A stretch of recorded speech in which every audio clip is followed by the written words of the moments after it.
किसान भाइयों नमस्कार।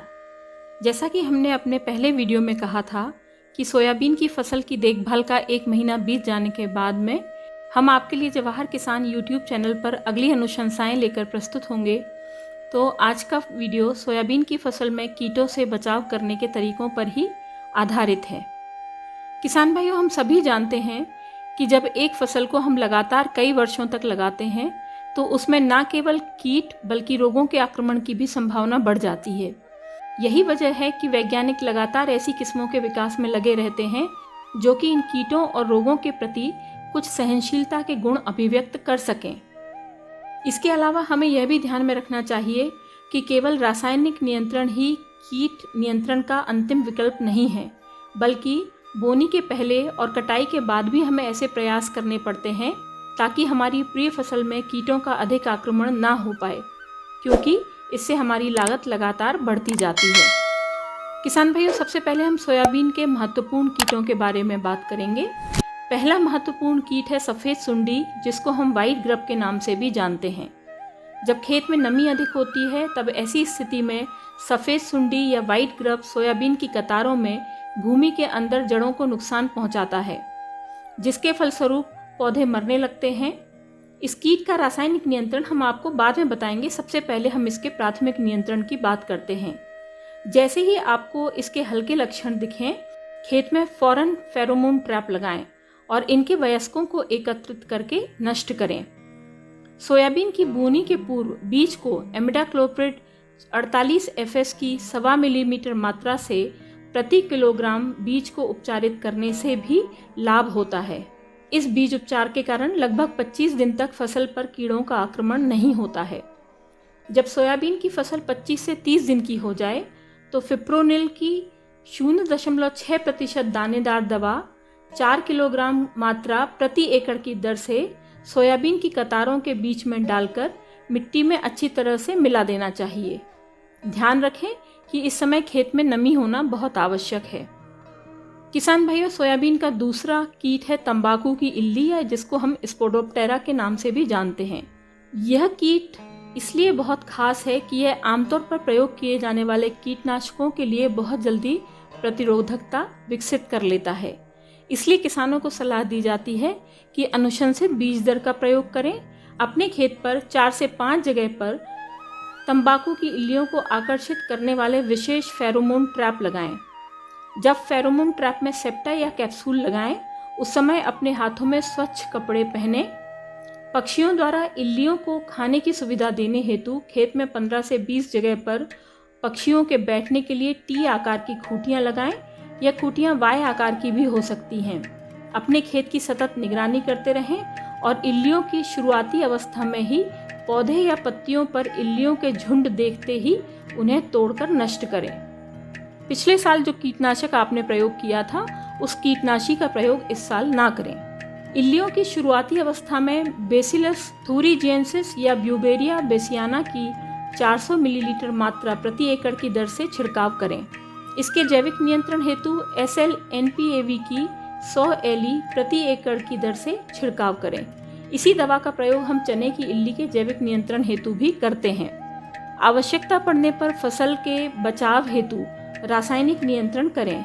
रासायनिक नियंत्रण हेतु क्लोरेंट्रिनिप्रोल 18.5 SC की 600 मिलीलीटर मात्रा प्रति एकड़ की दर से, या पाइनेटोरम 11.7 SC की 180 मिलीलीटर मात्रा प्रति एकड़ की दर से, अथवा इंडोक्साकार्ब 14.5 SC की 200 मिलीलीटर मात्रा प्रति एकड़ की दर से प्रयोग करें। इसके विकल्प के रूप में पूर्व मिश्रित बीटा साइफ्लूथ्रिन और इमिडाक्लोप्रिड की 140 मिलीलीटर मात्रा प्रति एकड़ की दर से 200 लीटर पानी में मिलाकर छिड़काव कर सकते हैं। इसी प्रकार पूर्व मिश्रित थायोमेथोक्साम और लेम्डासाइलोथ्रिन की 50 मिलीलीटर मात्रा का प्रति एकड़ की दर से छिड़काव किया जा सकता है। तीसरा महत्वपूर्ण कीट है चने की इल्ली या हेलियोथिस। पिछले कुछ वर्षों से चने के अलावा सोयाबीन में भी इस इल्ली का प्रकोप बढ़ता जा रहा है, जिसके कारण किसानों को आर्थिक नुकसान उठाना पड़ता है। पूर्व में बताए अनुसार खेत की निगरानी करें। प्रकोप की प्रारंभिक अवस्था में इल्लियों और अंडों को नष्ट करें। टी या वाई आकार की खूंटियां लगाएं। जैविक नियंत्रण हेतु पूर्व में बताए हुए अनुशंसा का पालन करें। इसके अलावा पूर्व में बताए अनुसार NPAV का भी छिड़काव करें। यहाँ पर HA-NPAV का छिड़काव करने की आवश्यकता होगी। इसके लिए भी वह सारी दवाएं काम में आ सकती हैं जो तंबाकू इल्ली के लिए प्रयोग की जाती हैं। किसान भाइयों, सोयाबीन की फसल पर कई प्रकार की हरी अर्धकुंडलक इल्लियों का प्रकोप भी देखा जाता है।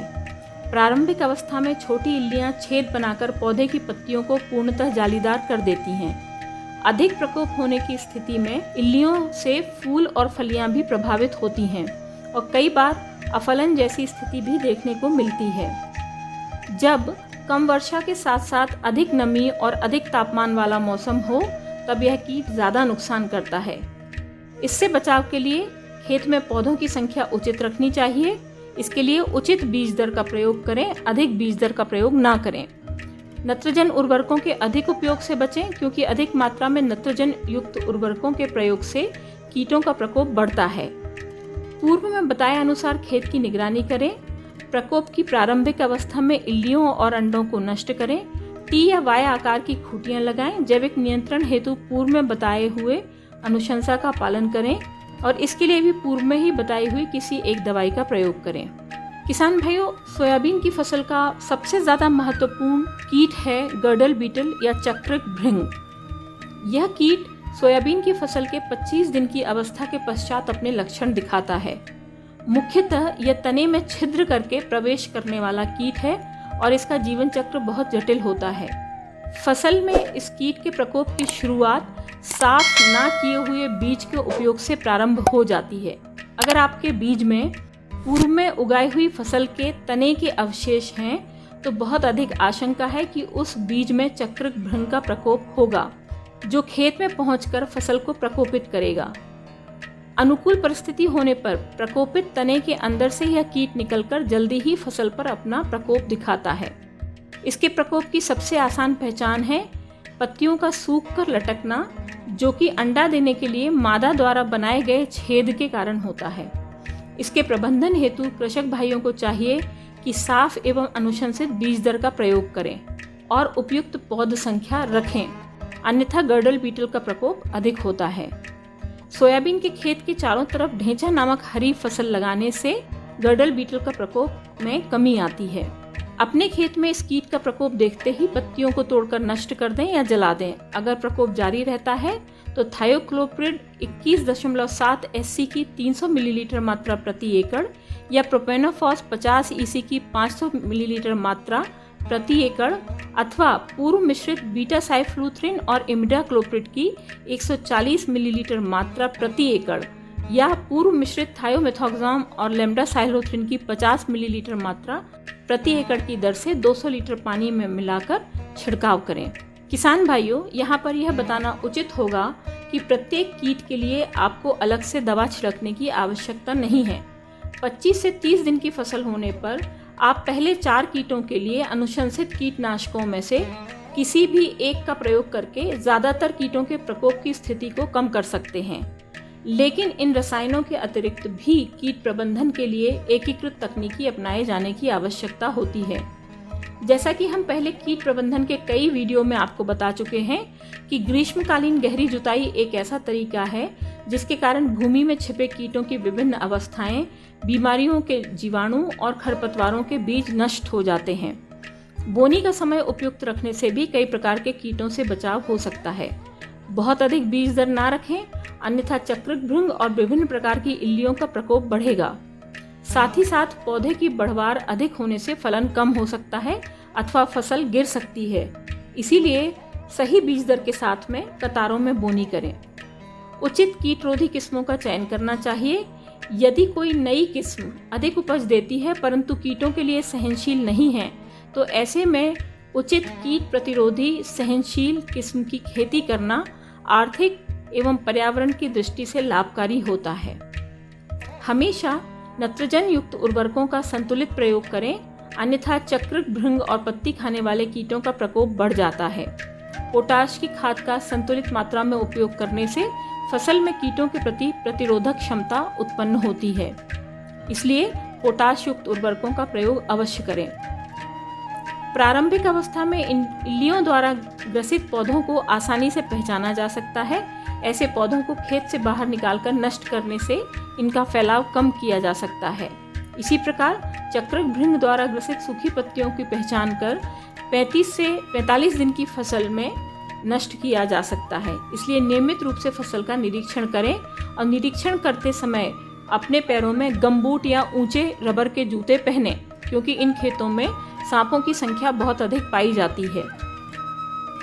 लाइट ट्रैप अथवा प्रकाश प्रपंच का उपयोग करना बहुत सहायक होता है। पत्ती खाने वाली इल्लियां और सफ़ेद सुंडी के वयस्क रात के समय प्रकाश की ओर आकर्षित होती हैं। उनके इस स्वभाव के कारण अपने खेत में कुछ स्थानों पर प्रकाश प्रपंच लगाकर इन कीटों को इकट्ठा कर नष्ट किया जा सकता है। इससे वयस्क कीटों की संख्या में कमी और प्रजनन में बाधा के कारण अंडा देने की क्षमता में कमी आती है और हानिकारक कीटों के वयस्कों को नियंत्रित किया जा सकता है। फेरोमोन ट्रैप के उपयोग से तंबाकू और चने की इल्ली की वयस्कों की संख्या में कमी लाई जा सकती है। अलग अलग स्थानों पर 15 से 20 टी या वाई आकार की खूंटियां लगाने से इल्लियां खाने वाले पक्षियों को बैठने में सुविधा होती है तथा इनको चुगकर वह नष्ट करती हैं। इसके अलावा बबूल, सीताफल, धतूरे की पत्तियां, नीम का अर्क, नीलगिरी या बेशर्म का उपयोग करना भी प्रभावी है। तंबाकू की पत्तियों के अर्क में पत्ती खाने वाले कीटों के प्रति कीटनाशक जैसा प्रभाव होता है। नीम तेल, नीम की पत्ती या निम्बोली का फसल पर उपयोग करने से कीड़ों में विकर्षण होता है, जिसके कारण वो लगातार भोजन नहीं कर पाते हैं और भूख के कारण कुछ दिनों बाद अपने आप मर जाते हैं। किसान भाइयों, कुछ फसलों की अंतर्वर्ती खेती करके अथवा ट्रैप फसल के रूप में लगाकर भी हम सोयाबीन में आने वाले कीटों को नियंत्रण कर सकते हैं। सोयाबीन की फसल में सुबह की फसल की अंतर्वर्ती फसल और चारों तरफ ढेंचा लगाने से भी ये कीट उन फसलों की तरफ आकर्षित हो जाते हैं और सोयाबीन की फसल पर कीटों का इतना प्रकोप देखने को नहीं मिलता है। अगर इन फसलों पर कीट आकर्षित होते हैं तो किसी भी एक संपर्क कीटनाशक जैसे इंडोक्साकार्ब का छिड़काव करके इन कीटों की संख्या को नियंत्रित किया जा सकता है। किसान भाइयों, यहाँ पर हमें यह समझने की ज़रूरत है कि खेत में कितने कीट प्रति एकड़ क्षेत्र में पाए जाएं, तब हमें रासायनिक कीटनाशकों की आवश्यकता होती है। आइए कुछ चर्चा इसके बारे में भी करते हैं। अगर नीला भृंग एक कतार में 4 कीट प्रति मीटर की दर से 7 से 9 दिन की फसल की अवस्था में मिले तो मानना चाहिए कि यह अधिकतम आर्थिक हानि सीमा को पहुंच चुके हैं। जबकि हरी अर्धकुंडलक इल्लियां एक कतार में 4 लार्वा प्रति एकड़ में फूल आने की अवस्था में तथा एक कतार में 4 लार्वा प्रति मीटर फलियां लगने की अवस्था पर दिखाई दें तो यह मानना चाहिए कि इनकी अधिकतम आर्थिक हानि सीमा को यह प्राप्त कर चुके हैं। अगर तंबाकू की इल्ली का फूल आने के पहले एक कतार में 10 लार्वा प्राप्त होते हैं, जो कि प्रति मीटर हमको देखना है, तो हमें इन कीटों की अधिकतम आर्थिक हानि सीमा को मान लेना चाहिए और नियंत्रण के उपाय अपनाने चाहिए। इसी प्रकार चने की इल्ली में यदि एक कतार में 10 लार्वा प्रति मीटर फलियों में दाने भरने की अवस्था में पाए जाएं, तो यह अधिकतम आर्थिक हानि सीमा को प्राप्त कर चुके होते हैं और इनका नियंत्रण किया जाना अति आवश्यक और महत्वपूर्ण हो जाता है। यहाँ हम आपको बताना चाहेंगे कि अधिकतम आर्थिक हानि सीमा का तात्पर्य यह है कि अब कीटों को नियंत्रण करने की आवश्यकता है, वरना यह कीट अपनी फसल की क्षति पहुंचाने की अवस्था को पार कर जाएंगे और इसके बाद में कीटनाशकों का प्रयोग करने पर भी हमें उचित लाभ नहीं मिलेगा। किसान भाइयों, बहुत बहुत धन्यवाद। हमें उम्मीद है कि आज का वीडियो आपको लाभकारी लगा होगा। हमारे वीडियो को धैर्यपूर्वक देखने के लिए बहुत बहुत धन्यवाद। नमस्कार।